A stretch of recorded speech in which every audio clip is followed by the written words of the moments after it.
পালাবদল হয়েছে রাজ্যে। নয়া মুখ্যমন্ত্রী শুভেন্দু অধিকারী আর বিগত 7 দিনে একাধিক গুরুত্বপূর্ণ নির্দেশ দিয়েছেন তিনি এবং একাধিক সিদ্ধান্ত নেওয়া হয়েছে। তার মধ্যে অন্যতম দেশের নিরাপত্তায় সীমান্ত সিল। অনুপ্রবেশ রুখতেই করা রাজ্য সরকার বিএসএফ কে জমি দিতে ৪৫ দিনের ডেডলাইন। মালদা দক্ষিণ দিনাজপুরে শুরু হয়েছে জমি অধিগ্রহণ। কি পরিস্থিতি, দুই জেলার বাসিন্দারা সীমান্তবর্তী এলাকায় যারা থাকেন তারা কিভাবে দেখছেন জমি হস্তান্তরের কাজ কতটা এগোলো, আরো ডিটেল জানার চেষ্টা করব। মালদা থেকে রয়েছে প্রতিনিধি সেবক, দক্ষিণ দিনাজপুর থেকে রয়েছে অপর প্রতিনিধি অনুপ সান্যাল।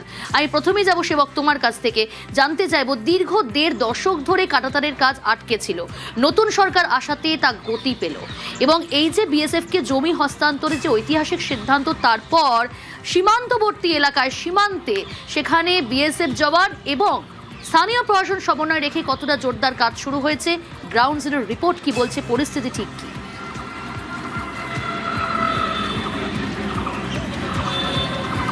একদমই দেখো, আমরা যেটা জানি যে মালদা জেলাতে সব মিলিয়ে ১৭২ কিলোমিটার সীমান্ত, আর তার মধ্যে ৩৩.৩ কিলোমিটার যে এলাকা উন্মুক্ত সীমান্ত, এর মধ্যে বেশিরভাগই স্থল সীমান্ত, আর এই ৩৩ কিলোমিটারের বাইরে আরও ৩ কিলোমিটার রয়েছে যেটা রিভার বাউন্ডারি।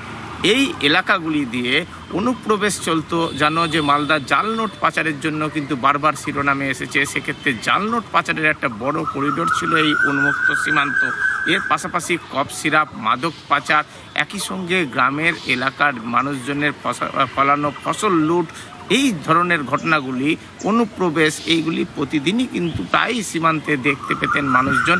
এবং অনেকে যেটা বলছেন গ্রামের মানুষ, যে তারা দু চোখের পাতা শান্তিতে রাতে যে এক করে ঘুমাবেন সেটা অনেক সময় সম্ভব হতো না, কারণ একটু বৃষ্টি নামলে বা বেশি রাতে সেখানে কিন্তু দুষ্কৃতীদের আনাগোনা থাকতো এবং বাংলাদেশি দুষ্কৃতী তারা কিন্তু সশস্ত্র থাকতেন।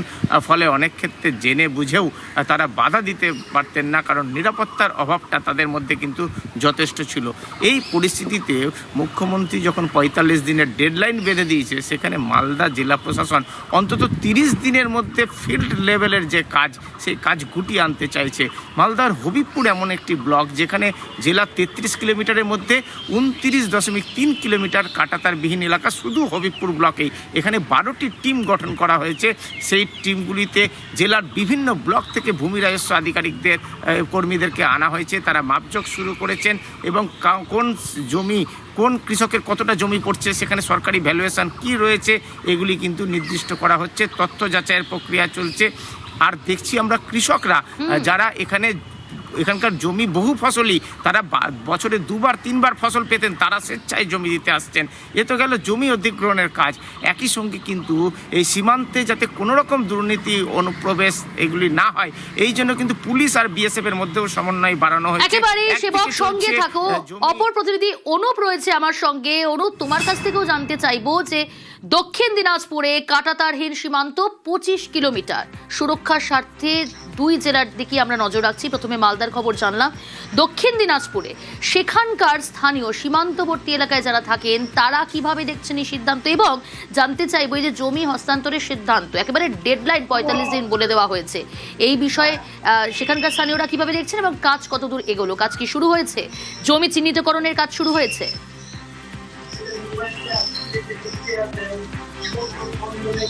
দেখো, একদমই প্রিয়াঙ্কা, দেখো দক্ষিণ দিনাজপুর জেলাতে ২৫ কিলোমিটার এখনো পর্যন্ত কিন্তু উন্মুক্ত রয়েছে সীমান্ত এলাকা।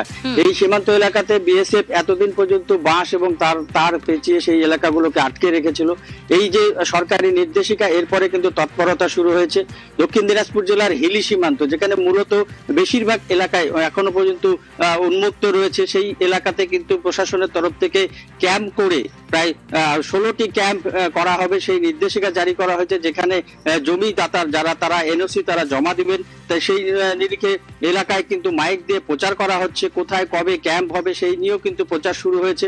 18 তারিখ থেকে সেই ক্যাম্প, মানে আগামী কাল থেকে কিন্তু সেই ক্যাম্প শুরু হতে চলেছে দক্ষিণ দিনাজপুরের হিলি সীমান্তে। সীমান্ত এলাকার মানুষ যারা রয়েছেন, যারা একদম জিরো পয়েন্টের এলাকায় থাকেন, তারা কিন্তু চাইছে যে এই যে নিরাপত্তার স্বার্থে যে জমি অধিগ্রহণ, তারা কিন্তু স্বেচ্ছায় জমি দিতে রাজি রয়েছেন। তারা জানাচ্ছেন যে আমরা জমি যতটুকু প্রয়োজন আমরা জমি দেব, কারণ তাদের সুরক্ষা সুরক্ষার প্রয়োজন আছে, কারণ যে অবস্থায় তারা এতদিন একেবারে পর্যন্ত সুরক্ষার বসবাস করে স্বার্থে, আসছে। দেশের সুরক্ষার স্বার্থে তারা তাদের নিজের জমি দান করতে ইচ্ছুক। বেশ, 2 জেলার খবর তুলে ধরলাম। জমি হস্তান্তরের প্রক্রিয়া শুরু মালদা এবং দক্ষিণ দিনাজপুর। 45 দিন ডেডলাইন দিয়ে দেওয়া হয়েছে এবং সেই 45 দিনের মধ্যেই জমি হস্তান্তরের কাজ শেষ করার নির্দেশ মুখ্যমন্ত্রী শুভেন্দু অধিকারীর। অনুপ্রবেশ রুখতেই করা রাজ্য সরকার। দক্ষিণ দিনাজপুর এবং মালদায় শুরু জমি অধিগ্রহণের কাজ। কাঁটাতার বসাতে জমি হস্তান্তর করা হবে বিএসএফ কে। আমাদের দেশের সুরক্ষার প্রশ্ন, পশ্চিমবঙ্গের সুরক্ষার প্রশ্ন এবং যেভাবে জনবিন্যাস বদলে গেছে, আজকে আমরা প্রথম দিনই কেন্দ্রীয় স্বরাষ্ট্র দপ্তর তথা বিএসএফ এর সীমান্ত সুরক্ষিত করার জন্য জমি ট্রান্সফার প্রক্রিয়া আমরা আজকে অনুমোদন দিলাম। ভূমি ও রাজস্ব সচিব তাকে এবং মুখ্য সচিবকে দায়িত্ব দেওয়া হলো 45 দিনের মধ্যে বিএসএফ এর প্রয়োজনীয় জমি হস্তান্তর সম্পূর্ণ করতে হবে। ভারতের পূর্বে বাংলাদেশ, দুদেশের মধ্যে 4142 কিলোমিটার 271 মিটার সীমান্ত। এর মধ্যে পশ্চিমবঙ্গ এবং বাংলাদেশের সীমান্ত 2211 কিলোমিটার 847 মিটার। এর মধ্যে 600 কিলোমিটারে কাঁটাতার নেই। এই অংশে কাঁটাতার লাগাতে বিএসএফ কে জমি দিচ্ছে রাজ্য সরকার। 11ই মে সোমবার প্রথম ক্যাবিনেট বৈঠকেই জমি হস্তান্তরের সিদ্ধান্ত নেয় শুভেন্দু অধিকারীর মন্ত্রিসভা। সেই মতো মালদায় শুরু জমি অধিগ্রহণ। কাঁটাতার বসলে সুরক্ষা বাড়বে, দেশের সুরক্ষা, রাজ্যের সুরক্ষা, নিজেদের সুরক্ষা। তাই জমি মালিকরা স্বেচ্ছাতেই জমি দিচ্ছেন।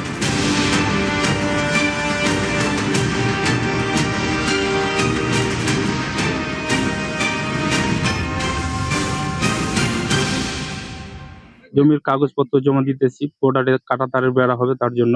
আমাদের 4 ভাই মিলে 100 শতক কাঁটাতার হওয়ার জন্য অনেক খুশি। আমরা সুরক্ষা থাকবো, বাংলাদেশ থেকে কোনো লোক এসে অত্যাচার চালাতে পারবে না। তার জন্য রাতের অন্ধকার এসে গরু চুরি করে যে মানুষজনকে কাটতো। মানে আমরা খুশি হয়েছি।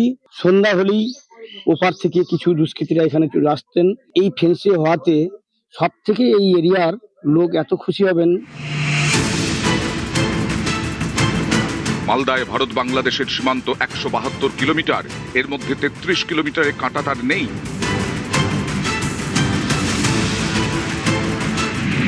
মালদায় এই কাঁটাতার বিহীন সীমান্তের বেশিরভাগটাই হবিবপুরে কাঁটাতার দেওয়া হবে 29.3 কিলোমিটার সীমান্তে। জমি অধিগ্রহণ হবে হবিবপুরে, ধুমপুর, বৈদ্যপুর এবং জাজইল গ্রাম পঞ্চায়েতে।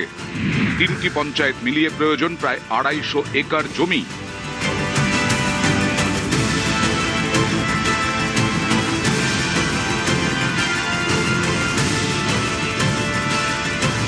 শনিবার থেকে সেই জমি অধিগ্রহণের কাজ শুরু। 12টি দল তৈরি করে কাজ করছে ভূমি ও ভূমি রাজস্ব দপ্তর।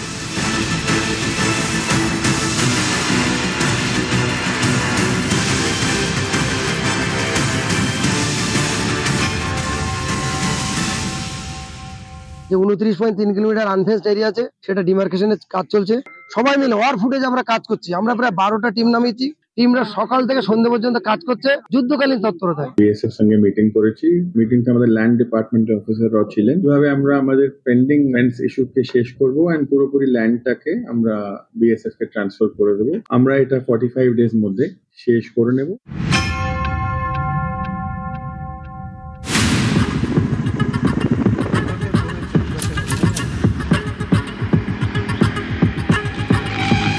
দক্ষিণ দিনাজপুরেও শুরু জমি অধিগ্রহণের প্রক্রিয়া। 18ই মে থেকে 31শে মে পর্যন্ত 26টি ক্যাম্প চালিয়ে চলবে জমির দলিল নথিপত্র খতিয়ে দেখার কাজ। যাদের জমি ফেন্সিং এ পড়েছে তাদের এনওসি প্রদানের জন্য অতি অবশ্যই নির্ধারিত ক্যাম্পে এসে জমা দেওয়ার জন্য অনুরোধ করা যাচ্ছে। টোটোয় মাইক বেঁধে ক্যাম্পে আসার আবেদন জানানো হচ্ছে জমি মালিকদের। দিনগুলিতে ক্যাম্পে এনওসি জমা দিতে না পারলে প্রয়োজনে অফিসে এসে জমা দিয়ে যাবে। দক্ষিণ দিনাজপুরে 252 কিলোমিটার সীমান্ত। এখানে 25 কিলোমিটারে কাঁটাতার নেই। সেখানেই এবার বসবে কাঁটাতার।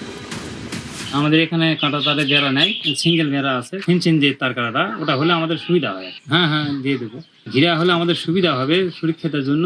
যদি জমির প্রয়োজন হয় আপনারা কি জমি দিবেন? হ্যাঁ হ্যাঁ দিব, কিন্তু এটা দেশের সুরক্ষার জন্য। দেশের সুরক্ষা মানে আমার ঘরের সুরক্ষা। দেশ মানে আমার ঘর। অনেক সময় আমাদের মানে যে ফসল টসল ধান টান আমরা যে সমস্ত মানে আবাদ করি, জোর জোর অবস্থায় ওরা মানে ফসল টসল নিয়ে যায়। ফেন্সিং এটা সুবিধা, জমি দিতে আমার কোনো অসুবিধা নেই।